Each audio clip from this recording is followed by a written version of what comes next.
This is Peter Zalewski. I am a condo analyst. I'm a Wall Street consultant, an expert witness, and I actually am a real estate brokerage license. We're doing a series of special reports based on the 2025 Florida Condo Association Financial Cliff. We're talking to different players about what 2025 is going to mean for owners of condos, investors, buyers, sellers, lenders, anything and everything. This week, we're fortunate enough they have an experienced veteran real estate broker. This gentleman also is involved with government. He's elected to the local city in which he lives, and he's served on a condo board. He's a perfect gentleman to go ahead and discuss what's going on in the market. So the other side of the break, we're going to go ahead and get into our podcast. This special report examining the repercussions of Florida's 2025 Condo Association Financial Cliff is a podcast series brought to you by the Miami Condo Market Investing Club trademark.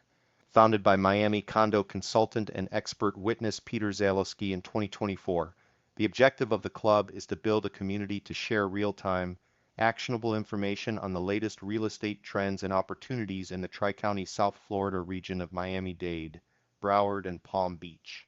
The club is ideally suited for do-it-yourself DIY condo buyers who can rely on our latest statistics, expert opinions, and access to consulting services. Club members are exclusively invited to attend virtual monthly meetings at noon on the second Wednesday of every month. The club also offers regular meetup events in person for members to network and talk shop with real estate investors, professional service providers, and suppliers. To find out more, please visit peterzalewski.substack.com. Additionally, we encourage you to listen or view our Miami Real Estate Investing podcast wherever you get podcasts. The podcast is available on Apple, Spotify, and/or YouTube. This is Peter Zalewski. I'm a real estate consultant, an expert witness. I do consulting for Wall Street. Also have a real estate broker's license, and I'm a former journalist. I did that for about 13 years, and then subsequently, I wrote a column for the Miami Herald as well as The Real Deal. And what do I always write about? And what do I always talk about? It's condos. And what are we doing with this particular special report series? Well, we're taking a look at the 2025 Florida Condo Association Financial Cliff. Anybody who doesn't know what that is, basically the state of Florida, as a result of the collapse of the tower in Surfside, Florida, which is located in a small little community on a barrier island just north of Miami Beach and just south of places like Sunny Isles and Bell Harbor. Well, everything has changed. And as a result, come 2025, all of these associations are going to not only have to study the buildings to make sure that they're safe and secure from a structural perspective, but also begin funding it. And what this is doing is creating a lot of havoc for maybe some of the older buildings, especially people on fixed incomes or people who can't absorb the added costs that are coming down the line. So we're doing a series of interviews, podcasts with everyone from lenders to realtors to academics, as well as city officials. I am fortunate enough to have a gentleman here who is not only a real estate, veteran real estate professional, he also has served on a condo board where he lives, as well as was elected to the commission in the city of North Bay Village. Who is it? It's no one else but Andy Rotondaro, and he goes by Andy Daro. What does Andy do? Well, he's got a team over at Compass. It's called the Daro team. Andy, how's it going? Peter, very good. Thank you for the introduction. Happy to be here. Thank you for having me on your show today. I've been subscribing to you for a while now and happy to speak and share my insights about what I see happening in Miami market. And I love it, Andy. I love it. Just rules of engagement, Andy. So you know, this is an unauthorized podcast. It's not approved by anyone in the real estate industry. So feel free to speak freely, and salty language. It's not encouraged, but it's not. We're not gonna edit it out. I always do. I will speak freely. So I appreciate that. Beautiful, beautiful. So why don't we give the audience just sort of a quick elevator pitch about who you are exactly? Tell us where you're from. Tell us how long you've been here, because no one's born in Miami. If they are, they're effectively a unicorn. So tell us who you are, what you do, how you got elected, and more importantly, why did you serve on a condo board? I did it, and I can tell you it's not exactly a beneficial position to hold. It is not. You are right. I have been in Miami for about 10 years. I've been in real estate prior to coming into Miami. I was working with an office with Douglas Elliman in Manhattan. We were looking for somebody to run our Miami business. So that led me to Miami in 2014. in 2018, I moved, bought a place in North Bay Village, joined my condo board. It's, one of the larger investments that I have, so I just wanted to be involved in my community. But since have just been kind of always considered myself a local ambassador for North Bay Village, always just, kind of talked about what a great value it was, the proximity to everywhere, kind of a hidden gem in the heart of the Miami Bay, we like to say. So just in advocating for North Bay Village over the years, had kind of caught on. There was a seat opening up in the commission in 2022. I was a friend of the mayor and some other commissioners, and when the seat was opening up, they asked me if I was interested in it.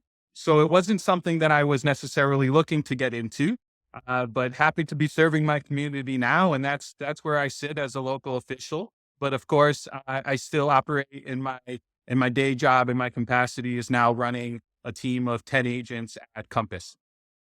Let me give the audience a little perspective about North Bay Village. They may or may Sure. not know where it is. A lot of people recognize Miami. Once you get outside of Miami, they don't really necessarily know where it is. So basically, North Bay Village is comprised of 2 islands. It's got somewhere in the ballpark of 8,200 people or so. It's named after the famous Robert Louis Stevenson book, Treasure Island, which came out in 1883. Although North Bay Village wasn't incorporated until 1945 and was actually created by dredging the Biscayne Bay That's right. in order to make paths for boats to come through. So far, so good? Actually perfect. Other than we have 3 islands here in North Bay. 3 Village. islands. Yeah, it's 3 islands that are in the middle between Miami and Miami Beach. We have a mixed use of single family homes that are protected. We have some mixed use. And then of course we have our residential condos where I'm sitting now in Harbor Island, and in which I live in as well. So the 3rd island, is that where the boat launch is? Or is it? Yeah, well, you could launch boats from all. We have Harbor Island is strictly multifamily, Okay. high-rise, residential. Okay. Then we have North Bay Island, which is a gated single-family home. There are about 100 single-family homes. Interesting. And then there is Treasure Island, which you mentioned, which is a mixed use. We have our school, we have our police department located there, our city offices, and many people know Shuckers and Benihana. That's That's kind of where, those have always been our flagships here. So those are located on the 3rd island, but it's all just 1 square mile. And as you mentioned, we have about 8,000 to 9,000 residents. But with the incoming development happening in our area, we're definitely going to be well over 10,000. Some estimate as much as, maybe even double our current population, not so distant future. And a little bit of trivia for anybody who maybe has visited Miami over the years. There also was a very famous dive bar there and package store called Happy's, where Matthew McConaughey shot a movie based on Miami, where he's a beach bum, and Snoop Dogg and a variety of other people are in it. So of all places, Happy's. But Happy's is now c'est la vie. It's gone. It's being replaced by a rental tower. They've opened up a new version of it, but it's not the old version where it was a little sketchy, if you will.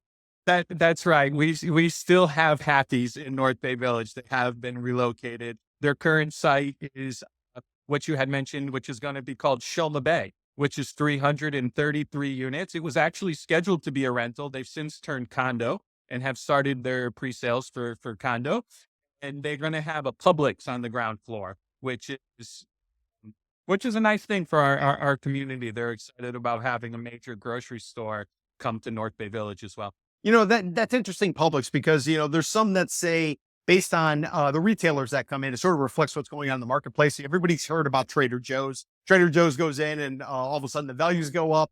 People want to be close, but they also study it. Publix studies where they want to go in. For longest time, I'm not going to say it was a food desert in and around North Bay Village, but you pretty much had to go to Miami Beach on Collins, or you had to go to Biscayne Boulevard over on the mainland of Miami, where North Bay Village is kind of located in the middle. So that's quite the tip of the cap to you in North Bay Village and what you're doing if you can actually bring a Publix and that type of investment money into that community. Yeah, that's a great look at it. We had a lot of residents say, "Oh, why didn't we get the Trader Joe's? Why didn't we get the Whole Foods?" Publix is great. They're all great.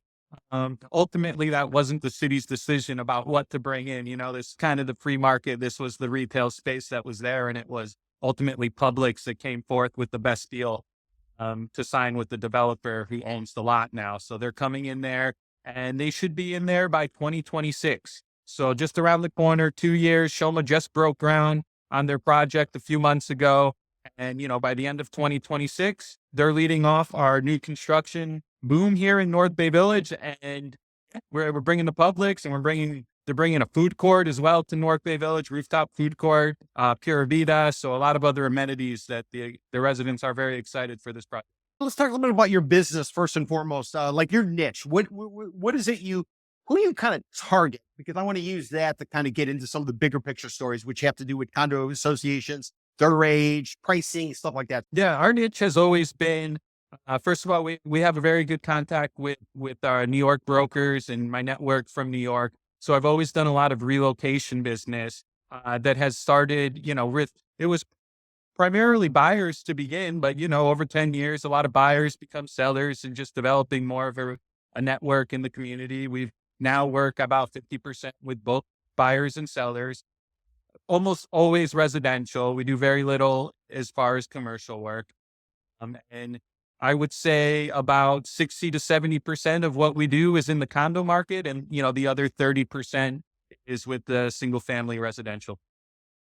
And just because everyone's going to want to know, because this is a question everyone's asking right now, is this new NAR settlement, the antitrust settlement that came down $418 million, I think is what it is. Now buyers coming in anywhere in the United States are going to need to sign some sort of commission agreement where, lo and behold, they'd have to pay the buyer if a deal gets done and it can't be covered on the sell side. Are you seeing any repercussions of it? It's a real change for sure. But myself, I'm not as concerned about it because, as far as I've been concerned, commissions have always been negotiable in this industry. And never have I, just said, no, my commission is 3%. That's what it is on paper. It's always been negotiable. And I've always been very transparent with my buyers, when I'm working. So they've very often, commission has been negotiable and part of the deal and structure depending on the terms of the transaction. So do you actually think this can make it easier now that the rules are sort of the same across state lines? You don't need to educate the buyer per state or per market like was the case prior to August 17th settlement. Yeah, I think it's also, I think we're going to see the cream of the crop with realtors succeed in this too, because I think it does add another level of negotiation skills rather, to be getting deals done. To be, on the broker side representing buyers is going to take an extra level of, a lot of sellers. So far, what I'm seeing though, is that sellers are still willing to pay the buyer's agent. So far, and I'm talking, when I've a couple buyers that I've been working with this month since the change, we talk to the sellers and they say, yes, we're honoring a buyer's broker. It is 2.5%. It is this. So far I'm still seeing the sellers are willing to pay, especially those who are motivated and wanting to see their property sell fastest. One more point on North Bay Village before we sort of, evolve with the conversation. What was the platform you ran on? There's a few things. Number one is the walkability. I'm running on a platform where we call it the Island Walk, which is if you're similar to what Miami Beach has done, where they've built all down Collins Avenue with public access. And this is what we're trying to bring along our islands to kind of why we are having this development. We are bringing the waterfront to the residents as basically a public amenity. And with all these deals that we're developing or that we're making with the developers coming to North Bay Village, they're giving a 25-foot easement for the Island Walk along the bayfront. So the bayfronts are going to be open to the public. So that's number one. That's a project that, I'm really pushing, and it's coming. It's going to take a little while because it's dependent on these deals and developments and buildings to actually deliver. But we're in the works. And secondly is this development. I've been I am advantageous of the development. I think it's a good thing for North Bay Village. I think it brings a lot of value to our property values as well as taxable dollars that we're able to reinvest back into our community. So I have also been encouraging the development to come in North Bay Village because that is not, there are a lot of residents that we have a small town feel here in North Bay Village. There are a lot of residents that are sensitive to that. They want to see it remain, they don't want to see it become the next Brickell. So there's a balance why we are developing, and we are encouraging new developments and high-rise residential to come to North Bay Village. There is something about the tranquility of North Bay Village where we want to remain, you want to be able to have this peaceful island vibes as you walk around. Now, in terms of North Bay Village, you know, I go back to the run up in the early 2000s, before the Great Recession, and there was a lot of talk about what was going to be built in North Bay Village. Then I go to right after we came out of the Great Recession, there was a lot of talk about what was going to go up on North Bay Village. At the end of the day, very little has ever gotten built. It's pretty much been entitlement plays, land bank plays, guys Yep. flipping and women flipping dirt. What makes it different this time? Yeah, it's a great perspective. And I think a lot of it is still to be determined, but I think it's the real deal this time. The developers that are here, as I mentioned, Shoma Bay, they broke ground. They're over 50% sold. We have Continuum. I mean, these are, they built Continuum South Beach. Of course, I'm sure you're Yes. familiar with the Eichner family. It's one of the most reputable buildings in all of South Beach. They are 35% sold on theirs. They just started sales this year, so it's going very well. We have Pagani, and of course, we have Related Group, who just purchased a $60 million land acquisition. They haven't came forward with their plans yet. It's rumored to be a Ritz-Carlton, but of course, anything Related is doing, they usually get the job done. That's true. So I think we have real players. The biggest player that I didn't even mention is the family that has owned Channel 7. They're the Anson family. They're called Sunbeam. They have 12 acres that they've acquired along the 79th Street in North Bay Village. And this, because of the amount of land that they acquired, they've actually been given special area plans to go up to 65 stories with just this one tower. So we might have one Brickell-like building in the heart of North Bay Village in the center. But the buzz is there. Yeah. Of course, we are still early. We're not seeing any of this, but I am a strong believer. I'm an optimist. But I do think, that it's a 5 to 8 year plan before we really start to see the skyline of our city change. Interesting. And to give people context, basically North Bay Village is in the middle. On the other side, going east towards the Atlantic, you got the North Beach neighborhood, and then it's just south of Surfside. It's just north of the Fontainebleau, if you will. And then if you were to go west, you're going to end up around 79th Street in Biscayne, which is really starting to blossom. What do they call it now? MIMO or Mimo? Yeah, Mimo, exactly. MIMO. Exactly. Mimo. Yeah. I love it. Yeah, we go out there for dinner a lot on Biscayne. And I heard, 10, 15 years ago, this is not an area that you probably would have gone out to dinner and sat on Biscayne. But now there's a lot of cool, trendy restaurants and bars. And so, yeah, I think we're seeing a whole gentrification, and especially waterfront area is always prime, as you know. And, with Brickell, there is no more, I think, Citadel bought the last waterfront property in Brickell where they're going to build their office tower. Edgewater, basically, there's no waterfront property left there. On Miami Beach, there's pretty much none unless you're buying something out at this point. So really, North Bay Village is just that kind of evolution of, okay, this is where the developers have come. And as you mentioned before, they're really, you cannot get more central. We're still south of Bell Harbor. We're south of Aventura. We're south of Surfside. So it really is just the heart of the bay. The location, you're literally 15 minutes to anywhere you want to go in Miami. I mean, that's Brickell, downtown, Bell Harbor, Aventura, South Beach. I get those all in 15 minutes. So you're a very central location. And yet we haven't seen the development that some of these other neighborhoods that we are speaking of have seen. So I think it is a matter of time with all the growth we've seen in Miami that North Bay Village was kind of destined for it, which is, I'm fortunate enough to be sitting here at the right time in the Commission District when we're seeing this action take place. As you mentioned, your book ended in. You got, on one side, you got mainland, 79th Street, Biscayne. The other side, you got 71st and Collins. So everything is sort of coming your way.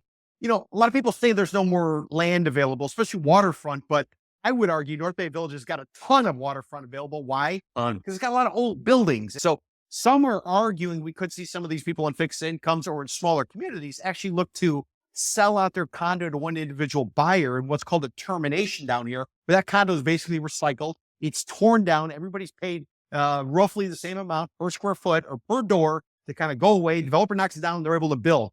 Am I getting that right, or am I Yeah. maybe misguided on something? Yeah, you're getting that right. And actually, one of the buildings that related purchase is a similar situation. They're buying out old condos that are needing seawalls. They have rising costs. So basically, we're buying out is what we've seen. I've seen this with. There's at least one other building, if not more, that I've also sold to developers.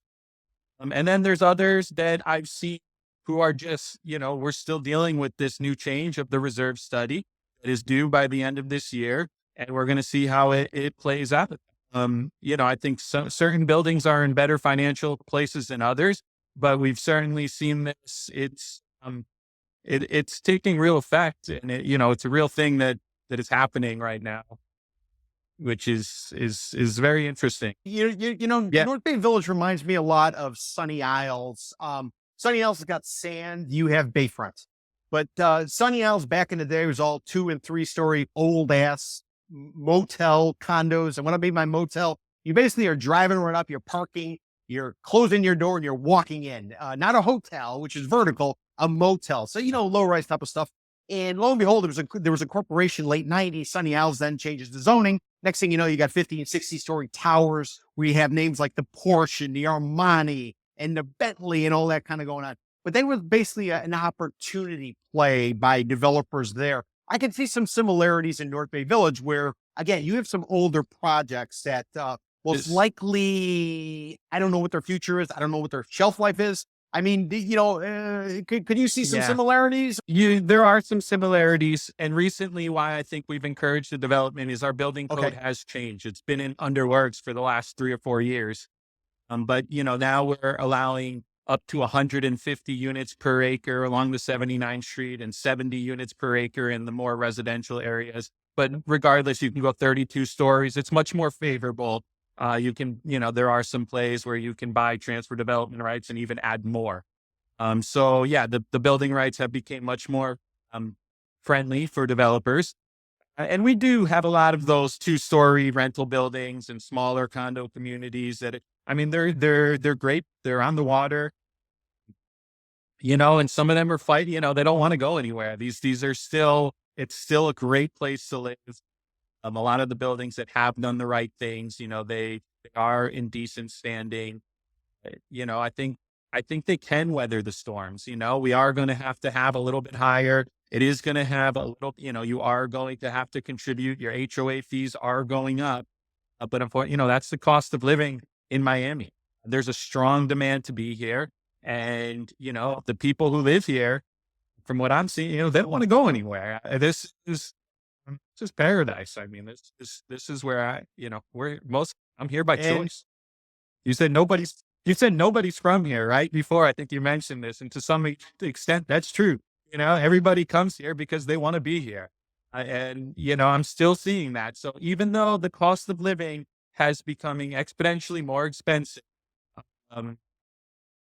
people are sticking around, and for those who can't, I'm seeing 2 more people that are willing to take their place. If not domestic demand, of course, we always have international demand here as well. From a governmental perspective, has your community had to do anything special as a result of Champlain Towers collapse, a disaster, in terms of stepping up the inspection of some of these buildings? Because again, you have some buildings in North Bay Village that are definitely long in the tooth. Anything changed there? Anything required locally or anything required by the state? Yeah, I think the same laws that are applying to everybody as far as what we're seeing with the condominiums, they're requiring, by the end of this year, all condos have to have their reserve study in, and we're going to have to see condos meet up. There was one circumstance earlier last year. It was in a local news, a building that was deemed unsafe. And it was actually, residents had to evacuate, which was became a government matter. We tried the best we could to help the residents, find either new rentals in the area, display temporary. We had residents stepping up and housing some people. But ultimately, this condo was forced to sell to a developer because they said, look, these are the costs. You guys need to either choose to fix the building or no, you have to leave, unfortunately.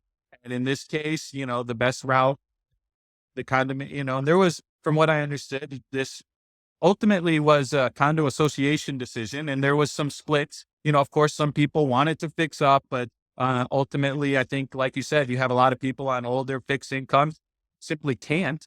And those who choose not to, that it's just in the best interest, the waterfront land value is worth a lot. So, ultimately the best move was just, we have to sell, and move on. And it's interesting, if an association doesn't take the right steps prior to this 2025 deadline, if they didn't take the right steps, the government could effectively give everybody notice, grab your stuff and leave. Now, once you leave, you have to continue to pay your mortgage, should you decide. Yeah. You have to pay your maintenance fee. Now you're going to have to pay a special assessment because some entity is going to be put in charge to kind of bring the building and make it safe again. But in addition to that, you got to pay to live somewhere else. So this is the worst case scenario if an association isn't proactive and deals with the circumstances, because the state isn't no longer, I'm not going to say turning a blind eye, but now they're really focused on making sure we don't have a repeat of Surfside. Like you're expressing the worst case situation. It's terrible. It's not ideal by any matters. One thing that I've kind of brought to light, and maybe more than me, is all these condos now that, we're going to have this 2025 reserve requirement in there. And of course, on paper, everybody's going to have to do work to upkeep. Who's the local agency that's going to oversee that all of these condos, because there's thousands of them, are keeping up with the right payments, and I just see it as a huge oversight, that I'm not sure of what agency is even coming down to make sure that every condo, is it almost the honor system that these condo associations are doing the reserve study correctly, that they've hired the correct engineers, and that the engineers have put forth correct reports that show how much? Because I still think there's a lot of questions of this law. I mean, it was it was a Ron DeSantis state legislative law that after, it was passed after Surfside, that's coming due now the end of this year, that does say that all these condominiums have to have this reserve study done. But I still question the oversight to this program. And I think that it's a massive how this project is actually how this is going to play out. Yeah. So first of all, let me just say, I'm not an attorney. And if you, the audience, you have any questions, reach out to your attorney. But let me tell you what I've read. Please. I'm a layman. Okay. Basically, I spent 2 months going through the Florida condo law, which is what I call it. It's a combination of laws, but basically anything related to condos. I'm calling it Florida condo law. And what I can tell you is, first and foremost, the state has earmarked north of $7 million. That's with an M. That's not a B. $7 million, of which they're going to be hiring somewhere in the vicinity of 65 regulators. It falls under the division of condominium, timeshares, and mobile homes. It's run primarily out of Orlando, although I think there's an ombudsman down here in South Florida somewhere. I've had conversations with people who've tried to reach out to this ombudsman, submit some complaints. Haven't heard anything back, which is, I guess, is why they're going to be bringing on these regulators. I don't know if it's enough. Why do I think it's not enough regulators? Well, because roughly there's 13,000 condo associations in Miami-Dade, Broward, Palm Beach County. And of that 13,000, you're looking at 610,000 units. Statewide, we're looking at about 29,000 associations and about 1.2 to 1.3 million units across the board in the state of Florida, the lion's share of which is in half, roughly, Tri-County, South Florida. And they're hiring 65 people to enforce it. So then the question becomes, how are they actually going to do this? Well, what's happened now is the legislature's put in place not only civil penalties, but also criminal. Now there's a criminal aspect, which can go as high as a third-degree felony for not only property managers, but also condo board members, who for the most part are volunteers. So the state is basically relying on condo commandos to command and force the other condo commandos to get into this. So I'm sure it'll be nice and kumbaya-ish as we go forward. Oh, it's a tough job to be on one of these condo association boards. On many fronts. One, you have to, if you're doing the right job, and you're keeping up and you're passing special assessments, it's not easy. And then just, you can't go down and take your dog for a walk without bumping into a neighbor who wants to know something. So it is, you need at the same time, you need to elect good people on your condo associations now more than ever, so that the money needs to be stewarded correctly. I can't express how important this is for condo associations now. You have, you have a lot of concern too that the condos are not using this money correctly, and that there's a lot of you're dealing directly with contractors and board, and there's a lot of trust, and it's a tough thing to oversee. You need good people in there that you can trust that are working in your best interest. So, um, Now, yeah, I mean, thank your condo board that they're doing a good job. If they're not, get active and get people in there who are willing to do a good job. Say it easier said than done. But hopefully, we have the right people step up. you just hit on one of the key issues. During the Great Recession, I was trying to set up an entity to rate condo associations, much like Moody's or Fitch or S&P would rate like a publicly traded company or municipality. And the problem is there's no information. The state of Yeah. Florida basically is still empowering associations to withhold information, even though there's a lot potentially at risk. So it's very difficult to come in and assess an association because typically when you go under contract, you got 3 days as a buyer to basically go through a 300-page document, try to read everything, go through the budget, all this type of stuff in order to opt out of your contract. Otherwise, the money goes hard, and you don't have that ability to pull the ripcord and get the hell out. I just wonder, should the state of Florida require condo associations to make this information available to the public? So anybody like me who wants to maybe analyze it, or maybe anybody who's looking to buy, can figure out, okay, this association's doing well, Absolutely. this one's bad, and let's have the price reflect what's really going on rather than pricing it based on comparables that are coming out of multiple listing service. Absolutely. I think, all the minutes of condo association meetings should be available. Just like every month we meet with a local commission meeting, our agenda is posted, the meeting is posted, and anybody, this is public information that anybody can see what's happening on the city level. It should be the same thing within the condo associations, that everything, especially the financials, should be very transparent. And depending on what condo you're in, I don't want to say they all are, some are better than others. Some management companies you ask and they're able to send you things, within 24 hours, same day. Others, you'll be chasing around that information. And I heard it's very hard to get. So I think it's a case by case situation, just like business, and what you were trying to do would have been a good thing if you could accomplish it, because certain condos, just like businesses, are run much better than others. And the ones that are ought to reflect that in price, and the ones that are poorly Yeah. run ought to suffer in price, because ultimately that'll force the owners, just like shareholders, to get rid of whoever Yep. that board is and bring in somebody who's actually going to make it productive. Absolutely. And I think we are, seeing that. So we're going to see it more than ever now as we're faced with rising costs and, what has work been neglected, our HOA fees, in line with where they should be. I'm seeing in Miami right now, if your HOA fee is around $1 a foot, that's probably about par, and it's manageable, for a lot of these condos. So yeah, I think what you're saying is very true. It's interesting. One of the big property management companies down here is called First Service Residential. Yep. They're in a variety of different markets. They just came out with a big report. I did a series of reports on their report last week. And basically they gave you, the name of the report is called Benchmark, but they say, don't use our stats as a benchmark. What they're going to call we can argue about that later. But basically what they said is in South Florida, well, Miami-Dade County specifically, under 300 units, you're looking at about $1.08 a square foot per month. $1.08. Yeah, $1.08 was based on the projects that they that are at least 7 stories and under 300 units. Now, if you're over 300 units, they're looking at about $1.20 a foot. But what was interesting is about 26% of that budget was earmarked just for insurance. This is strictly insurance. Absolutely. Insurance has been, the last couple of years when I was on my board, 30% year over year. That was driving up the HOAs, that we had a limited amount of carriers. However, thankfully, I think for the first time this year, we've had 6 new carriers that are coming into Florida. So hopefully this should provide some relief from at least ever increasing insurance premiums. So definitely over the last couple years, call it 5 years, the largest increase of HOA and expenses has without a doubt been rising costs of insurance, homeowners insurance.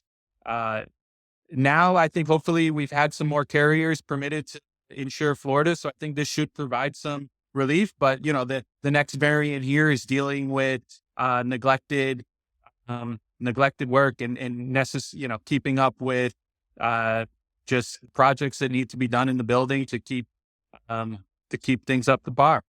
Now, what I will also tell you, the report indicated is, unfortunately, less than 10% of the monthly maintenance fee per square foot, according to the benchmark report coming from Per Service, less than 10% is earmarked towards reserves. So they were anticipating a huge surge in reserves going forward. Right. So that means maintenance fees are not going down anytime soon if you're in one of these condominiums, which is why it's probably important to be selective in what you buy. Because if you're in an older building that isn't well run or managed, chances are you could see it. Not only you could get hit on both sides. One, you got the insurance, and two, you could be getting this reserve as a result of the 2025 law by the state of Florida.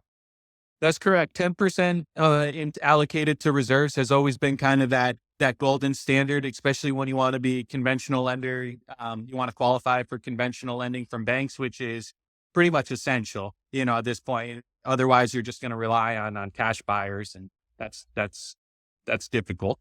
But we might see that number, more than 10% now being allocated to reserves, but I think it's going to be a case by case building, depending on how much work is going to be done. And if a building has done the correct work over the past decade or two, then hopefully there's not as much that needs to be done, and you don't necessarily need to increase that reserve as much as we're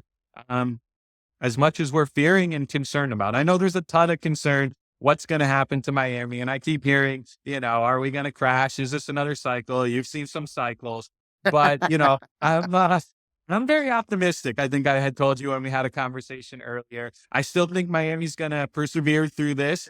I think that demand is going to still, outweigh any type of rising cost, and that people want to be here. People are still moving here.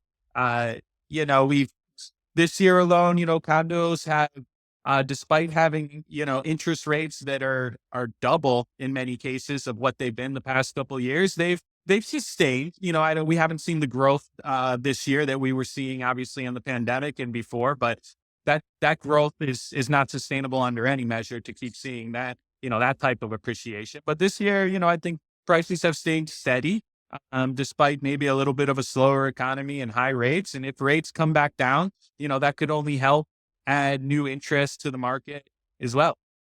Now, you work on the buy side as well as the sell side of the transaction.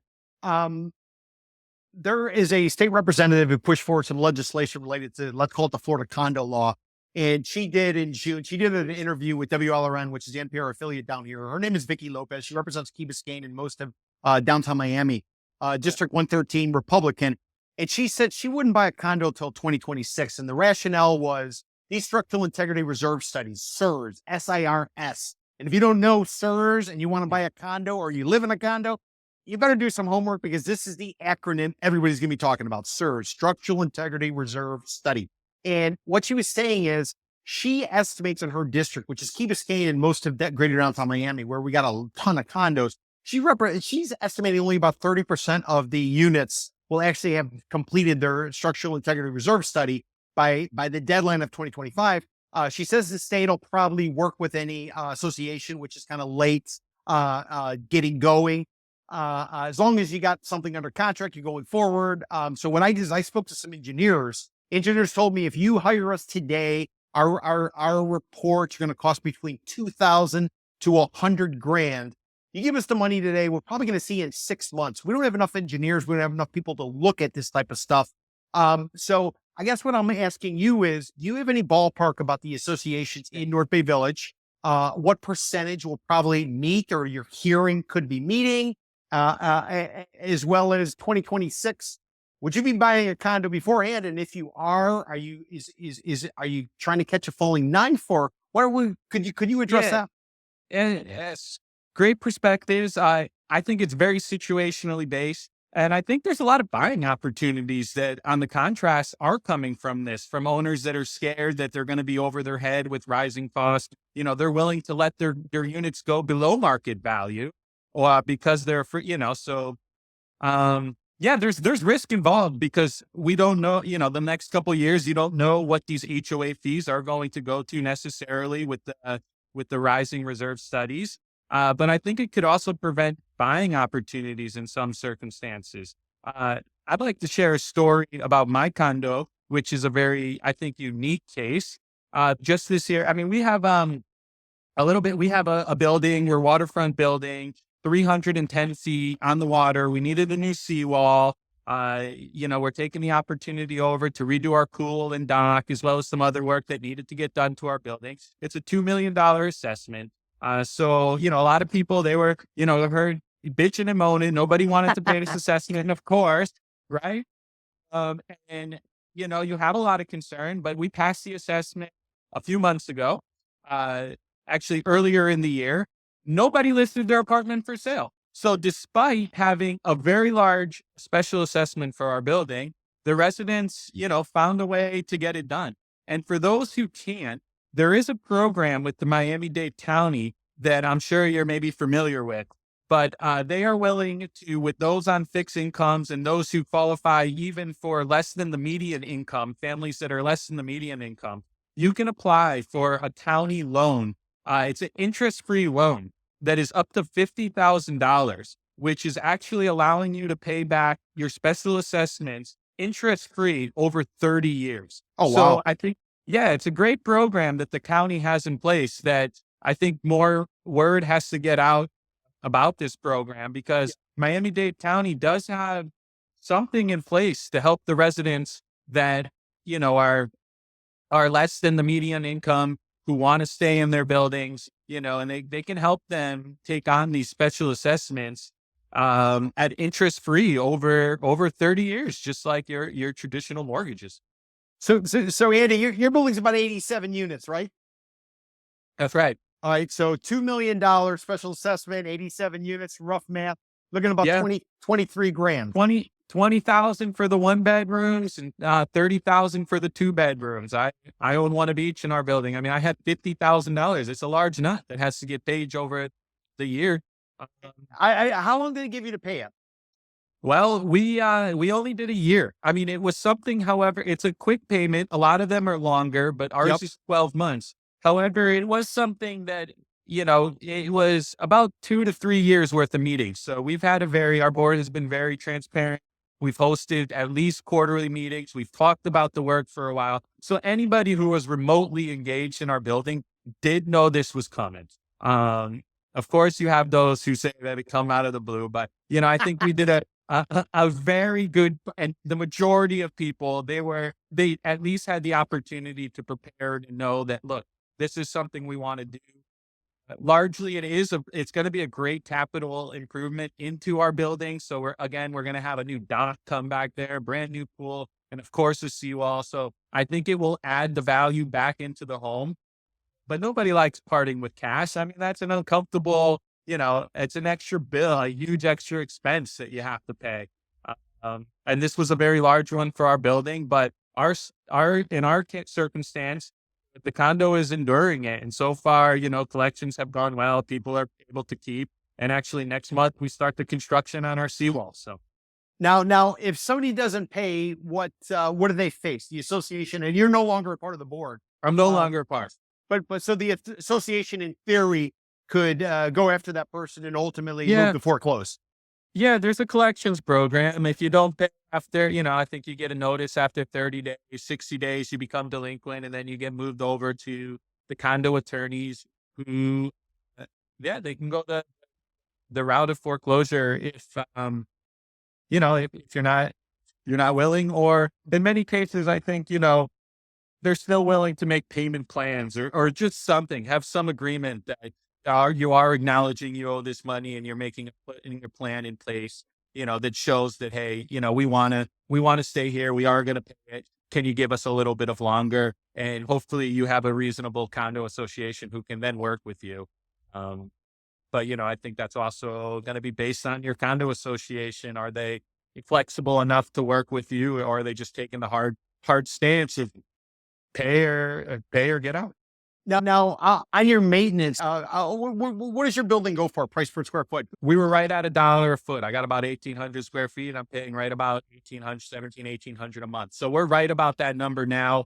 The reserve, we haven't finished, our reserve study. So it'll be interesting. A lot of it is still TBD of the future. Are we going to have which is something that I was always expressing when I was part of my board, which is, I ultimately think this assessment that we're doing is a good thing. And this is good work for our building. And it's going to be beautiful when it's going to done. And it's going to add a lot of value. But I was saying, look, let's see what happens with this reserve study, because now if we're forced to do other work with the reserve study, we might have another assessment upon us. I mean, this is still out there. Hopefully, the argument that the other board members were making is, look, we've done everything over the past years. We've been due diligent. We replaced both our elevators are new.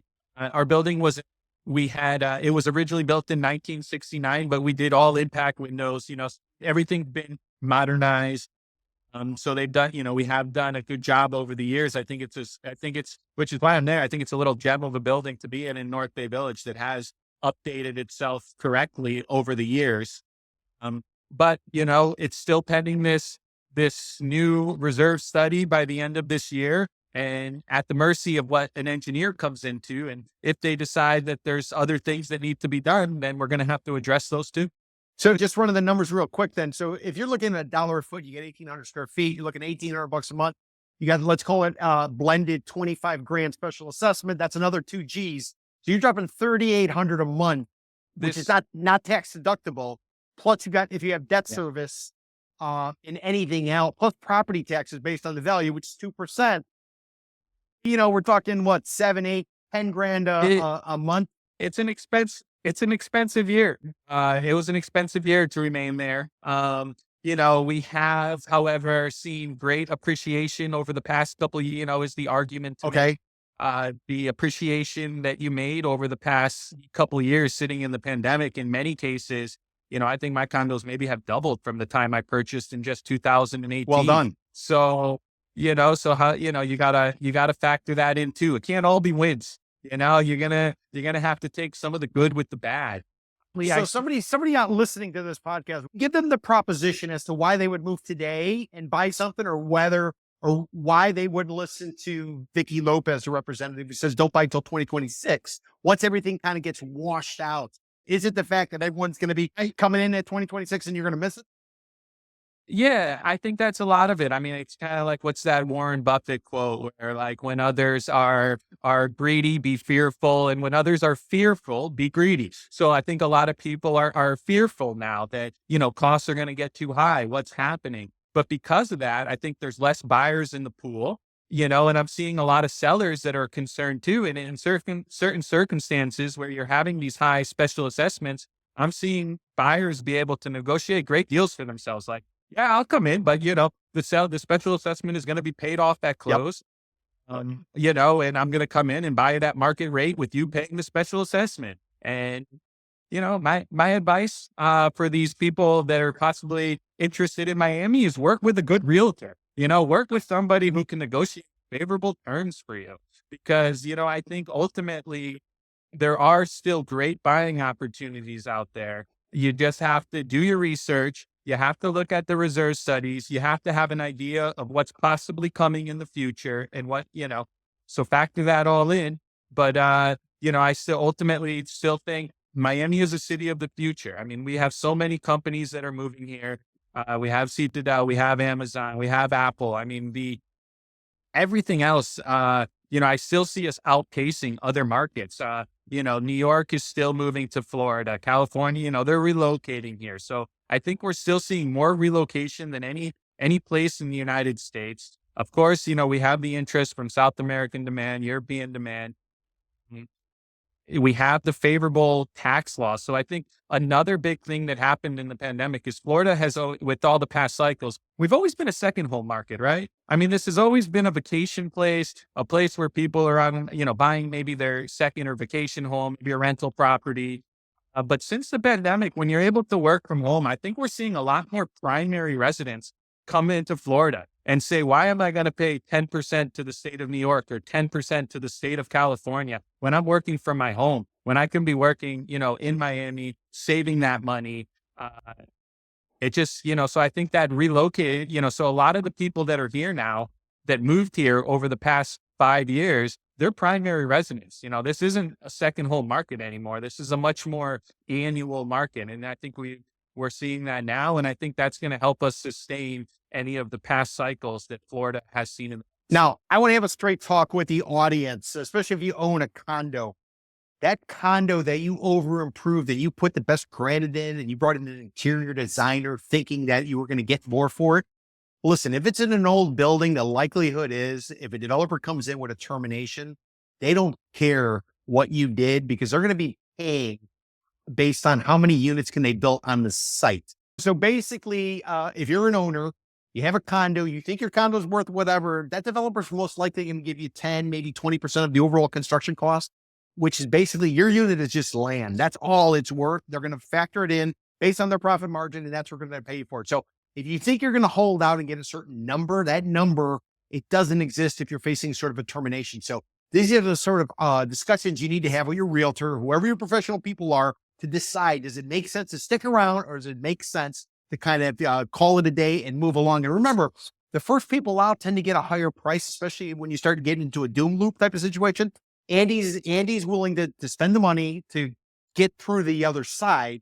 Some of you might not have the wherewithal, you might not have the time, you might not have the desire. Because remember, when you're doing special assessments, now it's one thing if it's seawall, it's another thing if they're boarding up your balcony and you have construction workers there at 6:30 in the morning, getting ready to start at 7 or 8 based on the condo rules, walking around with coolers, you're getting flat tires because there's nails everywhere, that type of stuff. You want to go through that for a number of years. So these are some of the issues you need to sort of consider if you are an owner and you're willing to, or you're considering maybe selling, or if you're an investor coming in. This is stuff you need to know. I think that's very right. I think I've seen a lot of cases, even in the past, where you don't always, some people, I put $100,000 into my units. You don't necessarily get that back. It's more of a utility. You're going to upgrade your unit. That's a utility value increase while you're living there. But, when you're looking out to the market, everybody's taste in upgrades are also different. So a lot of times you don't necessarily see all the money you put back into your personal upgrades. Now, some people, if you do an exceptional job, okay, you might see it back and someone might fall in love with the work you've done. But of course, on the other note, if the building is just not going to keep up in general and you're over renovating your building for where you're living in and the rest of the condo is far inferior, then that's not probably the way to go in today's market, because you are, this reserve study, you are going to be valued a lot by the health of your overall building. This has been a great conversation. I want to wrap it up. I pulled some multiple listing service data. I want to kind of get your read on it. So looks like in North Bay Village right now, about 128 condos are for sale, 128, of which 72 are going to be what we deem vintage. What is vintage? 25 years or more, where a milestone study is required. It means that's like the big daddy of the reviews, if you will, under new Florida law. 25 years if you're within 3 miles of the coastline, 30 years if you're more than 3 miles away, but basically within 25 years. 72 of the 128 that are for sale, or 56%, are what we would deem vintage. How many actually traded the first 8 months of the year? Looks like 86 traded overall, 46 of which were vintage. So about 53%. So it's like half. Yeah. Now, what are we getting on pricing? Well, on the ask, the overall average ask in North Bay Village, about $750,000 a door. The vintage asking $340,000 a door, $340,000. What traded? What they traded? They traded about $475,000, $300,000 a door overall. Vintage traded for about $310,000 a door. So we're seeing about a 35% discount on a vintage, meaning 25 years or more right now at this moment in time. And that's on a price per door basis. Let's look at price per square foot, which I think pertains much more to what's going on. Overall, North Bay Village, about $485 a foot. Vintage over 25 years, $417 a foot, about a 15% discount for vintage. And then in terms of transactions, $401 a foot is what they traded for first 8 months of the year, according to multiple listing service. Vintage traded at $349 a foot, about a 13% discount. So you can see thus far, there hasn't been a big discount for vintage, but I would make the argument, people are just starting to figure it out now. Maybe they weren't reading it, but now they're seeing it on television. Maybe they're listening to podcasts or reading stuff. So how do you see it going forward? Could we see a bigger spread between overall and vintage? Look, those are good numbers that you're giving the audience. And if you compare those to other neighborhoods in Miami, you would still see that that's far under what Brickell's selling or South Beach, and there's still, $400, $500 a foot. If you're having a good water view, is a deal, so I still see the opportunity there. When you're looking at the new development, which we didn't really get a chance to talk to, it's been a great conversation, but Continuum, Pagani, Related, all these new projects in North Bay Village, they're selling right now at $1,500 a foot, which is, it's, there's a huge, that's a whole new category that you're adding to, these numbers and variances that you were just discussing. So there's a whole new level of luxury that's coming to the neighborhood, and I think there's an expression that like rising tides lift all seas, something, I think we're going to see a lot of that. And all this new luxury construction is going to help even the vintage buildings that you said in the neighborhood. So a good vintage building, of course, it's well run with HOA and taking care of the work that needs to, is something that you need to look into. But I think there's very good value in some of those older vintage buildings, and with all this new construction that is coming, I think it's just going to add overall value to the entire neighborhood. My last question is, is this an inflection point? Could we see this divide where everybody wants new? We got a supply chain type of situation we had during the pandemic, and maybe some of the other stuff doesn't have the same type of interest level, or could you sort of all kind of blending together? I think everybody wants new, right? But can you afford $4 million for your condo? So, yeah, I want new, I want gorgeous floor to ceiling windows with unobstructed views and all new kitchens and baths. But ultimately, I think we're here for more than our apartment. The lifestyle in Miami is good. You got the beach, you got the restaurants, you got the culture. So just, getting your own little slice of heaven within your price point. And, I still think there's plenty of opportunities here, and I would encourage buyers who have been thinking about it, who still want that, I still think now, there's plenty of opportunities. Just do your research, work with a good, knowledgeable realtor in the area, and get the deal that's right for you within your comfortable price point. Anybody who knows me knows that I don't pitch stuff, but generally speaking, this might be a situation if you think you're going to do it alone. Come in here, parachute in, play on Zillow or whatever. Think you're going to go out and buy one of these vintage condos, but down the road, it might actually turn around and bite you. This might be a situation if you are going to play in that market, you maybe want to consider somebody who's kind of, they have an understanding of what's going on, because there could be a lot of pitfalls out there. Absolutely. Absolutely. Do your research, work with, it's the largest decision you can make. Most people, their homes are the biggest decisions they make. So, do your research, work with a professional, and you'll be all right. And if someone wants to get a hold of you, how do they find you? Sure. Instagram, Andy Daro, Andy Daro at Compass. You can Google me. My email, andy.daro@compass.com. Would be happy to answer any questions or work with anybody looking to come to Miami, and specifically North Bay Village. All right. That was Andy Rotondaro. He goes by Andy Daro. You can look him up. He's got a team, the Daro team with Compass, been on the ground here for a decade. He's elected official in North Bay Village. He served on a condo board. So, looking to play that game, maybe reach out to him and see how it goes. So, thank you for tuning in for this special report series. We're going to be doing more of these. I'm lining up other individuals who I think are going to really bring some interesting perspective. So make sure you keep tuning in. And Andy, thanks again. Much appreciated. Peter, thank you so much. It's a pleasure to speak with you. And we'll catch up with everybody real soon. Take care. Ciao, ciao. This special report examining the repercussions of Florida's 2025 Condo Association Financial Cliff was brought to you by the Miami Condo Market Investing Club trademark. The objective of the club is to build a community to share real-time, actionable information on the latest real estate trends and opportunities in the Tri-County South Florida region of Miami-Dade, Broward, and Palm Beach. The club is ideally suited for do-it-yourself DIY condo buyers who can rely on our latest statistics, expert opinions, and access to consulting services. To find out more about the club, please visit peterzalewski.substack.com. Additionally, we encourage you to listen or view our podcast wherever you get podcasts. The podcast is available on Apple, Spotify, and/or YouTube. As a reminder, we are always available for consulting, expert witness work, and buy-side brokerage services, just as we have been since 2006.